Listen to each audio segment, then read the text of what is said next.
baada ana baati hoo du'aa fujaan fudhatan baddi malee saree jedhni kan jedhe Oromoon akkasii waa haadhati baada ana uduu shanii miti uduu shantamaa dhalee rabbii kiyya kagadde ile gaanya arseeti an gaanya arseeti shi gaanya arseeti wallahi kana alatti jaaladhe baluun jaalad isan na laale malee isan na beeke malee anisa beeka anisa jaaladheera de isa maalisa na jaalattamme ana isa jaalattani nille na jaalate ala haajennu ana holaltanisin na laltanirtu na agartani sargitanirtani ma tanamni akka kiyya uumame hin dhabame uduu ebade uduu nama akka kiyya ilana fakkaatu wayillee uduu ta'e bar wanne waan tokko garuu ammoo isinas baafutani auzu billah edde waan akkana dhiisa wallahi hulatanya hafu akkana hafa malee jechu hafu akkana hafa malee wallahi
video gurbaa sanii argeera namoonni baay'een irratti ergaa turtanii akkasumas ammoo ani illee laaleera jechuudha deebii kenni naan jedhaa turtan jechuu hagadhaati deebii kunooti isinii kennaa dhageeffadha hayyee jaallatamuun baay'ee bareeda si jaaladha naan jedheemi bareeda na haa jaalatu namni akkamitti nama jibba qarallee taanaan namni nama jaalachuu qaba dabalataan ammoo dubartiin kamu yoo umriin isii gaa'ilaaf gahe nyaaphaan ni jaalatamti jechuudha anarraan baasni hin baane bagana jaalate dhugaa anatu ta hin jaalatamne moo isatu ka hin jaalatamne gurbaan bar magaalatu kaarricha argitaniirtu gurbaan ilmasikko mandooti dhugaa rabbii anuu natti toleera haasofni isaa adamni isaa akkinni kabajanaa kenn akkinni kabaja naa kenne akkinni naamusa naaf kenne narraa haasee natti toleeraa jechuudha. Kanaafuu mee haala isaa ilaalee amala isaa ilaalee gosa isaa ilaalee marree ijoolleetiin waan antaa jabe keessaa jechuudha. Namoonni koomentii maa akkana guggubattan keessattuu ijoollee shamaraa maa akkana guggubattan maa hireen namaa akkana isin gugguba hin jaaladhee jedhee haasa'e malee inni qoosaaf jedhaa jiraachuu isaa beektanii dhugaa ta'ee dhara ta'ee addan baafannee bar jala deemtanii haa isii haadha ijoolleetii isiin nama guddoo ka jetta heerumni na tareera haadha ijoollee yoo ta'e hin heerumuu haadha ijoollee yoo ta'e loon shanarra kaayanii gaafa na gurguran andurba duuda jechuu akkasitti beekuu qabdan akka gadaa arseetitti ishi loon shani dhumate zasset achiin gara kaan jechuu isin daa'ima namoonni as gubbaa teettanii tiktokii irra teettaniitiin ufuraabaa oltan filterin jechuu isin daa'ima an daa'ima illee qabaadhu alhamdulillahi rabbil alamin maashan jettan maa jaha jettan 12 qabdii hin jettani an ittiin qaanfadhu confidence sababbiin isaa ani akka keessan kinini nyaadhee of keessaa gadaamessa kiyya summii hin goone gadaamessa kiyya astaghfirullah summiin hin tun akka keessan dahee qilee keessatti gatee biyyaa hin baane an akka keessan marzii nyaataa dahuu hin dhoggine hin goggodni fuulli kiyyas galata rabbi lutti kiyyas akka keessan kabeelaan taan ijji kiyyas nan dabne organiki sinigale daheera masharase daheera bakka mal gootan marrakko qabare fuula kiyyarra laaltanii namni maatii qabu akka gammachuu qabu namni ijoollee qabu akka gammachuu qabu akka abdii qabu hin beektaniisin. Kanaafuu ijoolleen kennaa rabbiiti malee abaarsa rabbiiti miti dhalli namaa miti saree guddisaa bar namaa miti adurree guddisa sababbiin isaa kophummaa jibbeeti jechuu adurreen si fayyaddi sareen si fayyada si fayyadu ganzamni si fayyada hin xaartaa gammachummaaf keessa dhabe maatii waan hin qabneef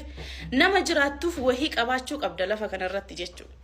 nama jiraattuuf wahii qabaachuu qabda keessi namaa yoo san gammachuu argataa jechuudha. Kanaafuu mallaqni illee osoo baay'ate yoo maatii hin qabaanne yoo abdii hin qabaanne wamaa duwwaadha. Mallaqni gaafa ati duute qotee si awwaala gaafa ati dhibamtee jette ol fuudhee mana yaalaa si geessaa uduu ati kuftee ol si kaasaa mallaqni illee gatii hin qabu. Kanaafuu maaltu faayidaa qaba maaltu bu'aa qaba maatiidha. Maatii keessa dubartiin takka gaafa heerumte dahuu qabdi dhumate gaa'ela keessatti walitti bu'iitiin takka dhufuu danda'a yookaan waliin jiraachuu danda'a yookaan itti fufuu dhabuu dandeettan gaa'elli sun addaan cituu danda'a garuu jireenya itti fuftanii jiraattan daa'imman qabaa jettanii ijoolleen daa'imman keessan dhoksitanii chiikii janajjanta hin ta'u daa'ima qaba jedhaa konfidensiin undi confidence namni daa'ima kiyya naa jaalatu malee annama sanin jaaladhu dhugaa rabbi deebiin gurbaa kanaa natti tolee jira jalqaba daa'ima kiyya naa jaalachuu qaba namni bar nama jaalatu hi xurii isaa faana jaalatta seenaa isaa faana jaalatta jechuudha dhumate. Kanaafuu hiree namaa jala fiiddanii akkana hin guggubatina ani social life kiyya osoo waraabaa guyyaadhaan asirra post isinii godhe namni baay'een fiigee elektirikii qaba jechuudha gubatee hinaafina sun life kiyya ka dhuunfaati malee isin ilaallatu isin galee isin ilaallatu. Kanaafuu gurbaa wajjin haasaa jirraa dhuma isaasin beeksisnaa abshiir hin jarjarina waa dhageeffachuuf hin jarjarina waa murteessuuf hin jarjarina jireenya mataa keessanii bichaa jira.